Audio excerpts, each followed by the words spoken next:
नमस्कार दोस्तों।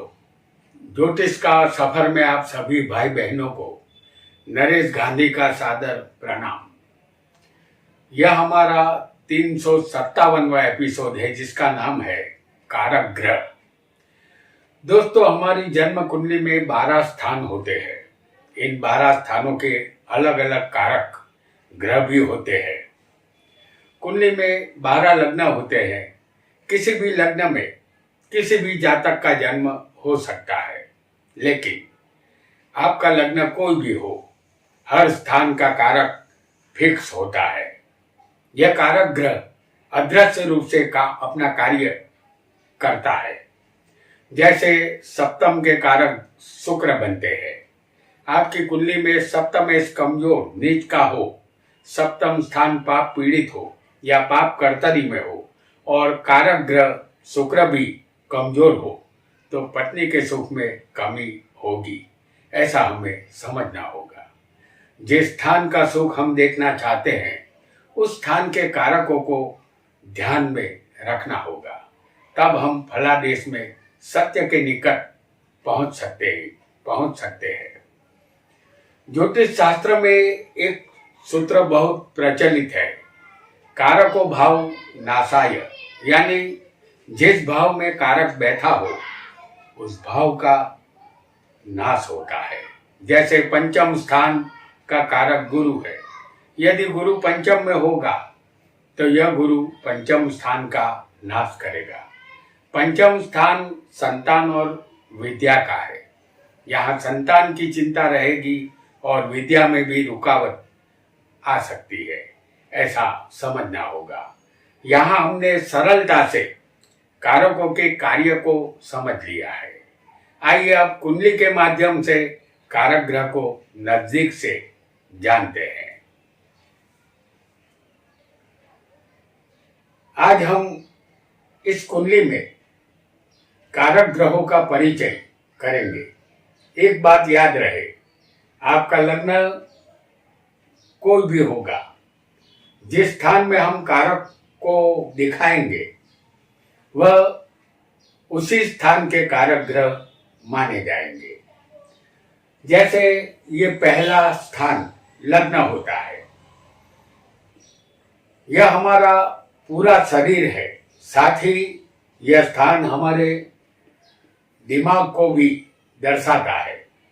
शरीर को ही आरोग्य की जरूरत होती है और हमें आरोग्य कौन देगा? सूर्य ही आरोग्य देता है। इसीलिए इस स्थान के कारक सूर्य है। सूर्य आपकी कुंडली में लग्न में होगा तो यह आरोग्य को बिगाड़ेगा।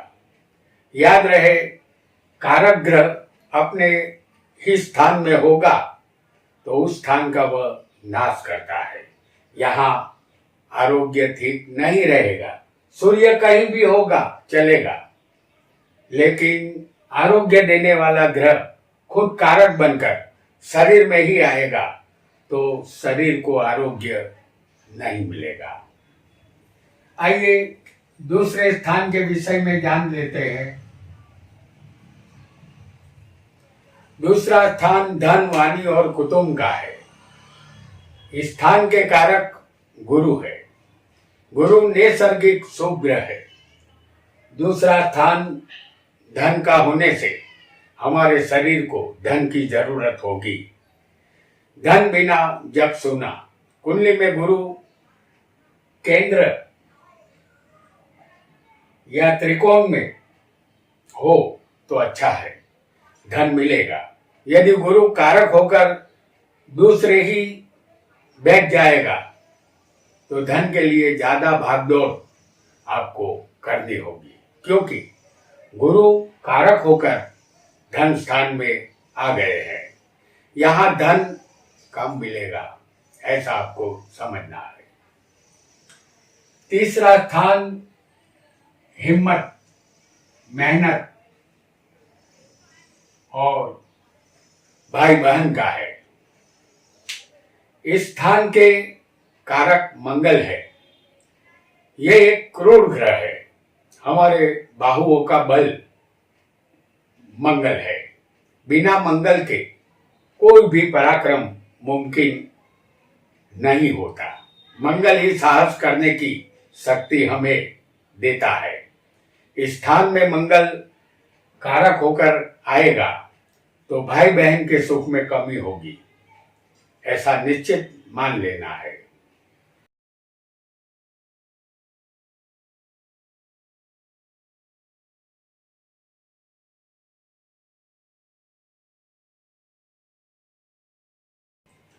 चौथा स्थान सुख, मकान, माता और वाहन का है।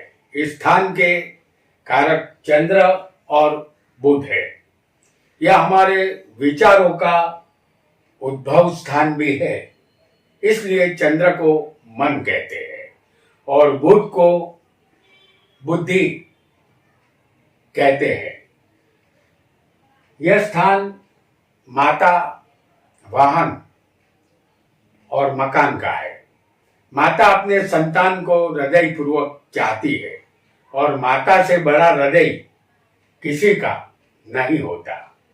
चंद्र को माता भी कहते हैं। यदि कारक चंद्र चौथे होगा तो माता के सुख में कोई न कोई कमी रहेगी, या माता का सुख होगा तो मकान का सुख यहाँ नहीं मिलेगा, या मकान होगा तो वाहन यहाँ नहीं होगा।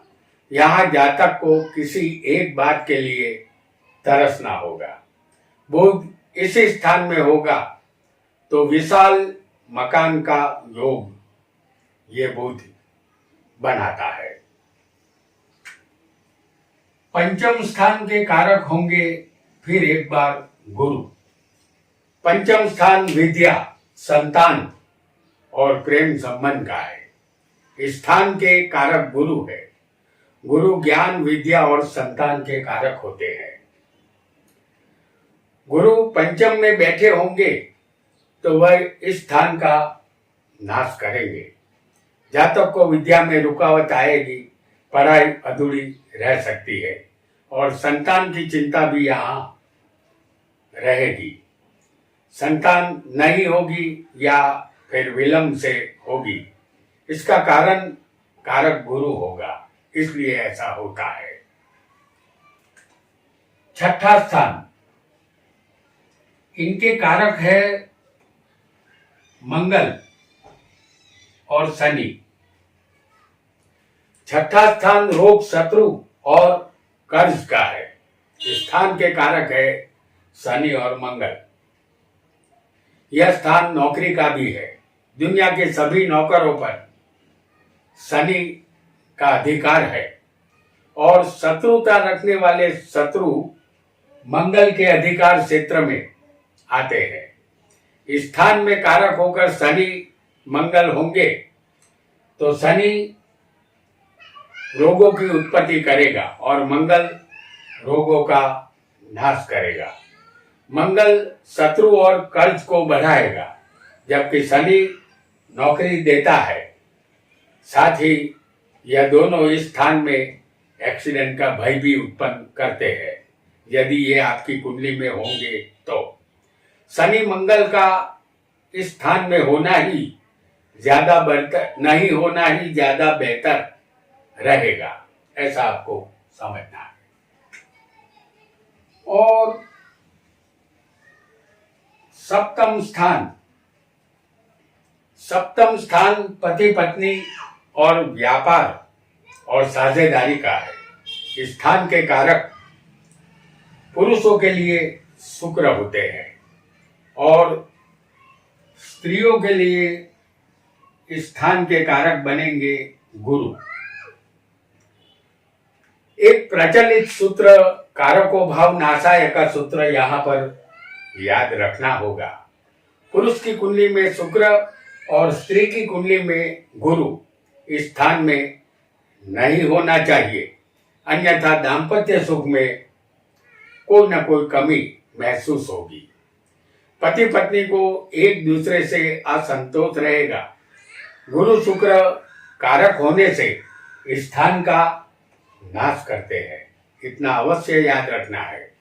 तो कारक के तौर पर पुरुष की कुंडली में शुक्र और स्त्री की कुंडली में गुरु यहाँ नहीं होना चाहिए। अष्टम स्थान,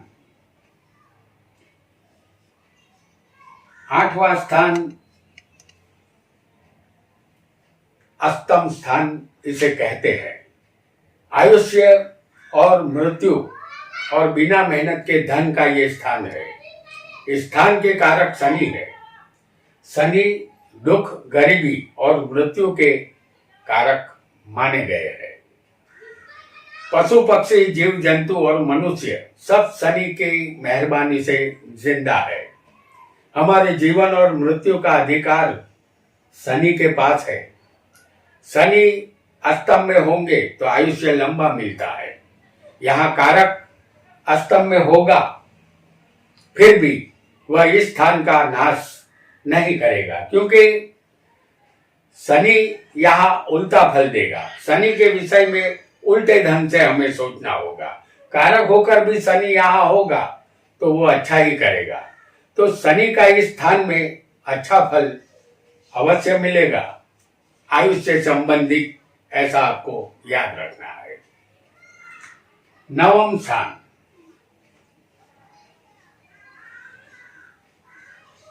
इस स्थान के 9वां स्थान भाग्य, पिता और धर्म का है।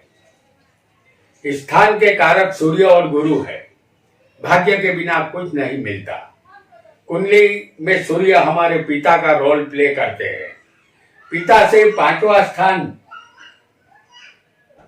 जातक का लग्न होता है। जातक को यह शरीर पिता के कारण मिला है और लग्न से 5वां स्थान जातक के खुद के संतानों का होगा। जातक के पिता ही अपने बेटे के भाग्य को संवारता है।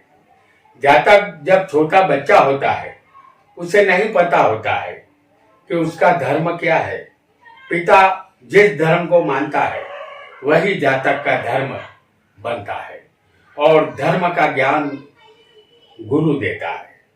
इसलिए इस स्थान के कारक गुरु और सूर्य है, जो आपको हमेशा याद रखना होगा। 10वां स्थान,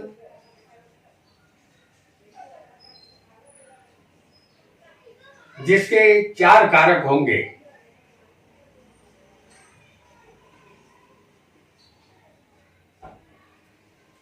10वां स्थान कर्म और सत्ता का है।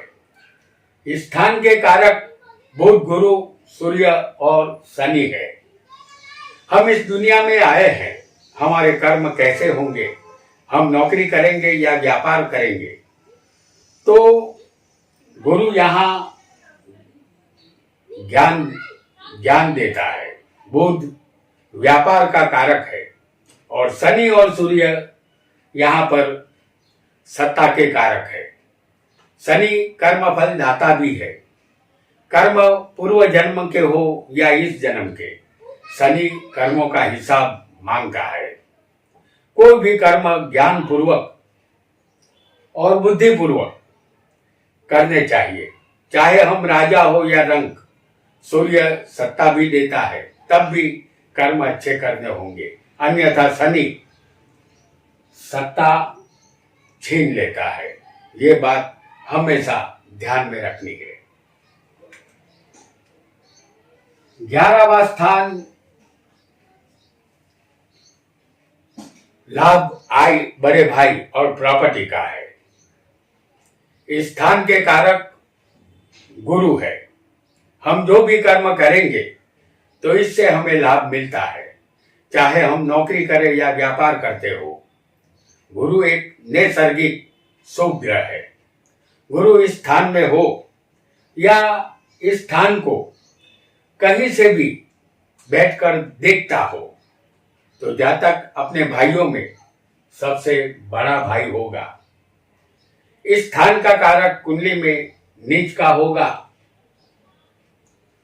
तो बड़े भाई का सुख नहीं मिलता, ऐसा यकीनन मानना होगा। 12वें स्थान के कारक शनि है। 12वां स्थान व्यय, खर्च, मोक्ष और जेल गमन का है। स्थान के कारक शनि होते हैं। स्थान में कारक शनि होना जेल गमन का भय उपस्थित करता है।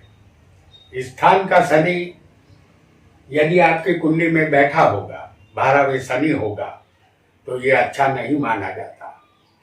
शनि एक नैसर्गिक पापी ग्रह है और 12वां स्थान घाटे का है और नुकसान का भी है। यहाँ का कारक शनि जातक से कुछ ऐसी गलतियां करवाता है कि जातक फंसता ही चला जाता है। इसके साथ ही हमने 12 स्थान के कारकों की भूमिका समझ ली है। कारक ग्रह कैसे काम करते हैं, इसका उदाहरण यहां हम समझेंगे। जैसे इस उदाहरण को जानने के लिए हम एक कुंडली आपको बनाकर दिखाते हैं।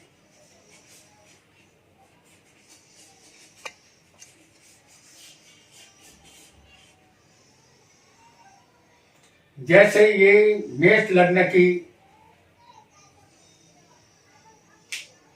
कुंडली है। इस कुंडली में धनेश कौन बनेगा?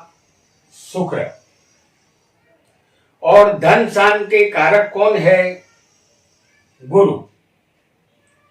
इन दोनों की युति यदि केंद्र स्थान में हो, धनेश समझ लीजिए इस कुंडली में शुक्र है और गुरु दूसरे स्थान के कारक है।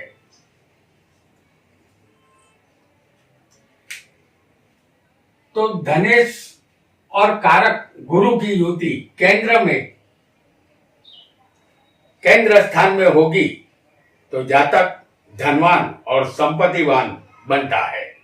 इसी तरह आपको सभी स्थानों के विषय में समझ लेना है कि जिस स्थान में जो कारक होगा और जो मालिक होगा, जैसे दूसरे स्थान का मालिक शुक्र है लेकिन दूसरे स्थान का कारक गुरु है, अगर ये युति केंद्र या त्रिकोण में हो तो जातक को यहाँ शुभ फल मिलता है, धन संबंधित, ऐसा समझना है।